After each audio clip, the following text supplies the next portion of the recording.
Good evening, everybody. It's tax day. This is Bob Fitzgerald, your host for BraveHaven TV. Hope everybody out there is doing well on this tax day. But this tax day had a surprise that none of us expected, none of us wanted. And that's what we're going to be discussing this evening is the bombing at the Boston Marathon. I was in my office this afternoon, and I heard one of my inspectors just kind of say, holy crap, what's going on in Boston? And I didn't pay much attention to that. And then probably about 15 minutes later, a gentleman came in and he was just kind of shaking his head. And I asked, well, what's the matter? And he says, well, what's going on in Boston? And so I tuned into the news networks to see what was going on and saw the horrific footage. And it was just a few moments after everything had started to settle down after both of those explosions. And as I thought about that, I thought, man, here we go again. Our nation is a nation of diversity and trust and all of the things that make our nation great. And here we were facing another horrific event where some coward planted multiple bombs. Don't know if it was one coward or multiple cowards. We don't know yet.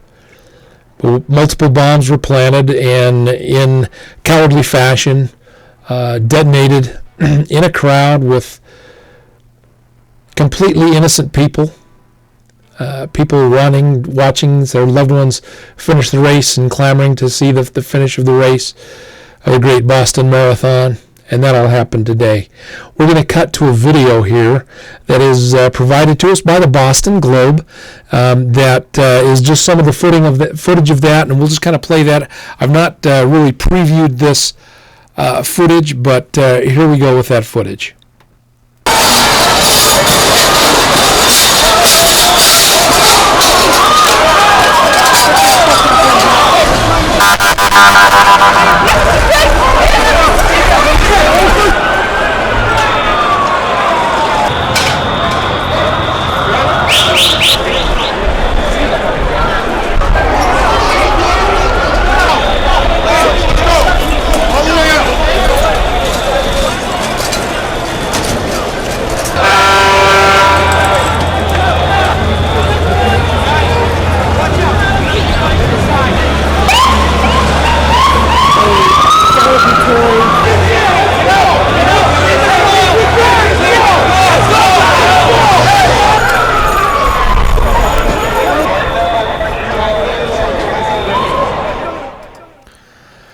Again, that's just some of the footage there.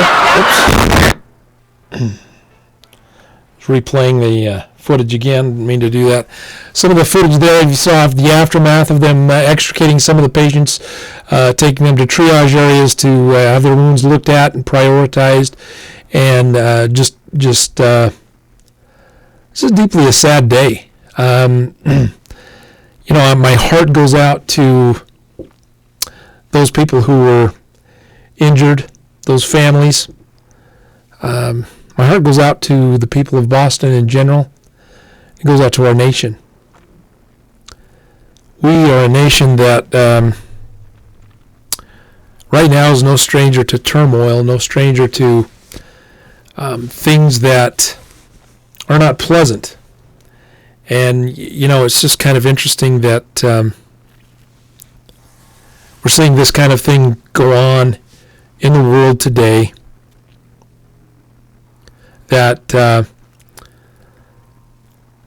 I was a young boy, the big scare was the Cold War and a nuclear attack, and the devastation that a nuclear weapon would have if it landed here on our soil, if a bomb were to be detonated or a missile were to strike, and it struck terror into the hearts of many.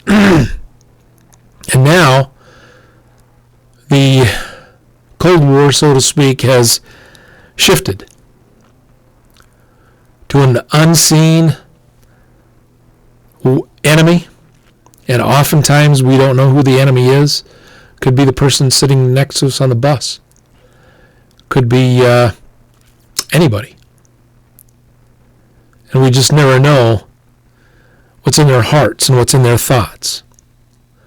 And as I think about this, I think about, events of this past year and the things that have gone on in our country. I think about, the shootings in Colorado and the shootings in Sandy Hook at the elementary school, and the stabbings and the relentless violence that seems to go on. There's a lot of great debates in our country right now of how to address these things and how to make our country safer and make each other safer. And some feel that some of those measures taken are limiting our freedoms, while others feel it their duty to have that debate and discussion.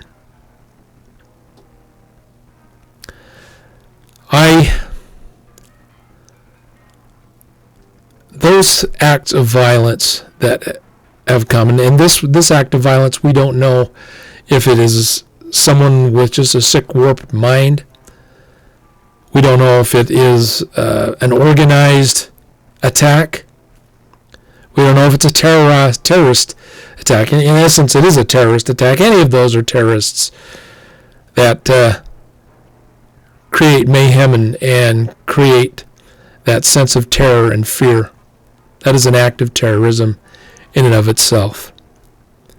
But as I look at all the discussions that's going on, I'm talking now if these acts are not, if they're by individuals rather than organizations, they seem to be, all the discussions seem to be treating the symptoms and not the core of the problem. And that is what I wish we would address as a nation, is the core of the problem. For those people who have such lives that they are tormented that they would do such things. And I sound perhaps a little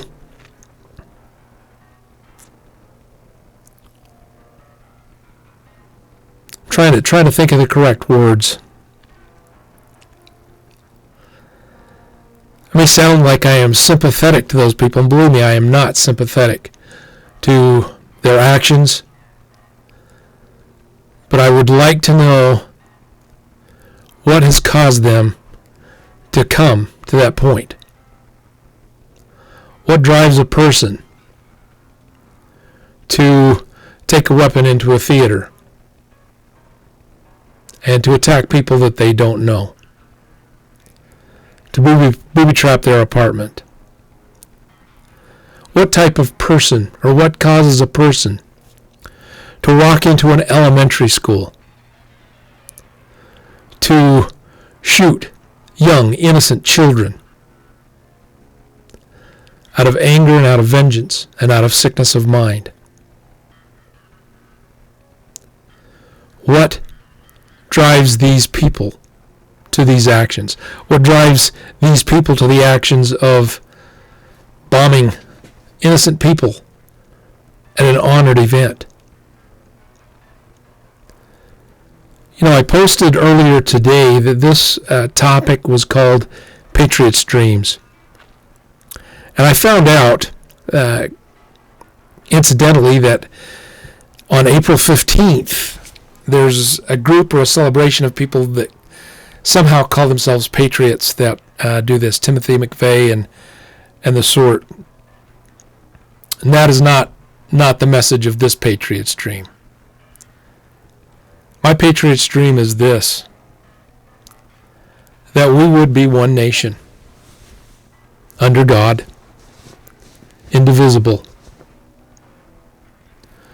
That we would have love and patience with each other through our differences, especially through our differences.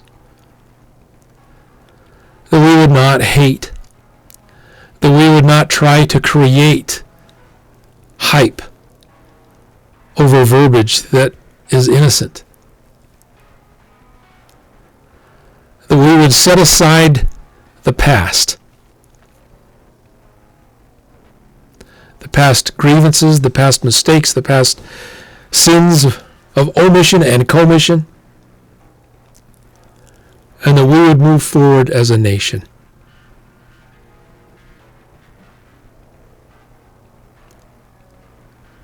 I worry about our nation.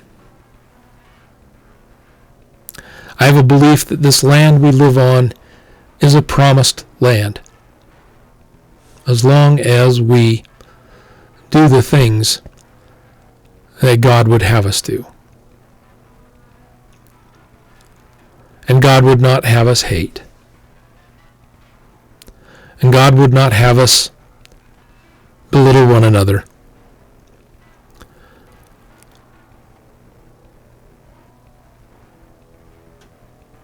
And I don't think God would have us necessarily turn the other cheek. But I do believe that God would want us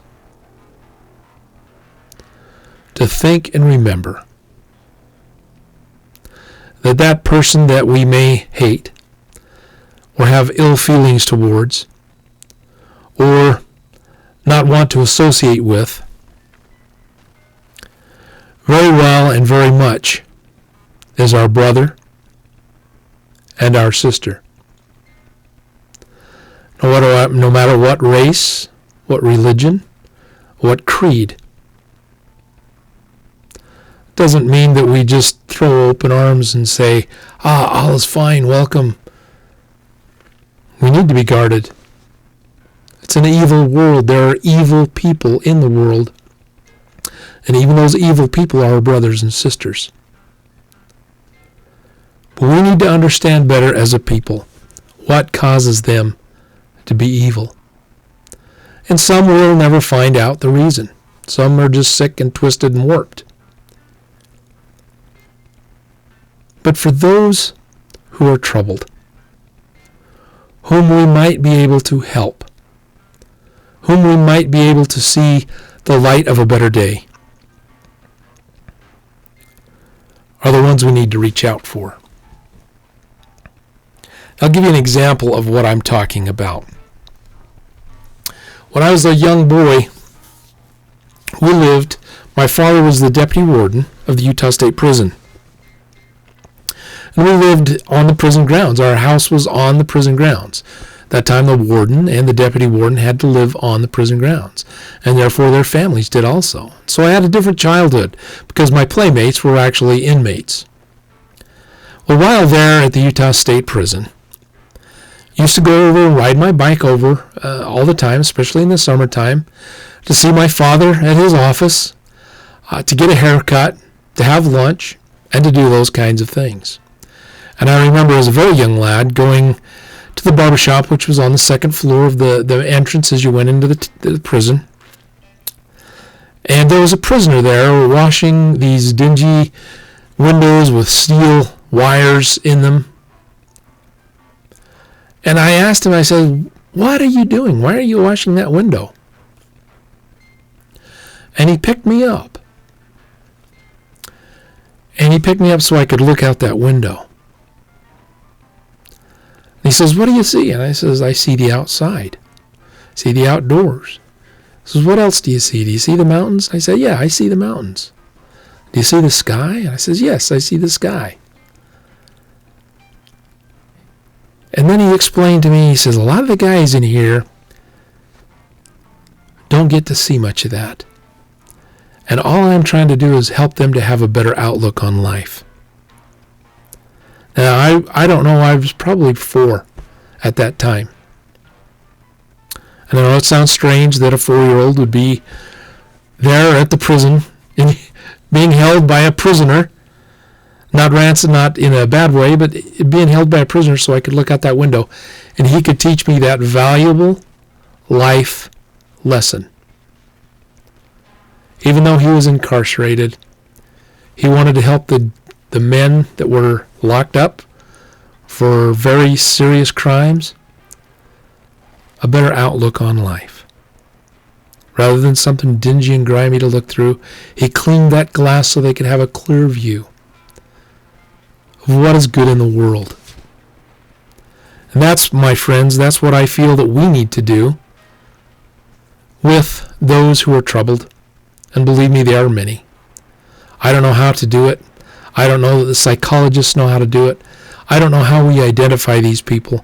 But I do know that the thing that we can do this day forward.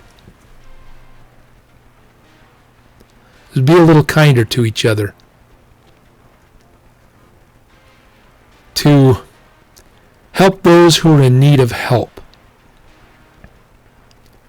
To strengthen those who are weak. To lift those whose arms hang low. There's a great saying that I love, and is this. It's taught to me by a great man in my life when I was 19 years old. And the saying goes like this. He wasn't the originator of this saying, but the saying is this: Thee lift me, and I'll lift thee, and we'll ascend together. Great lesson. May we do that. My friends, may we remember those in Boston. May we ponder for them. May we pray for them. May we pray for each other.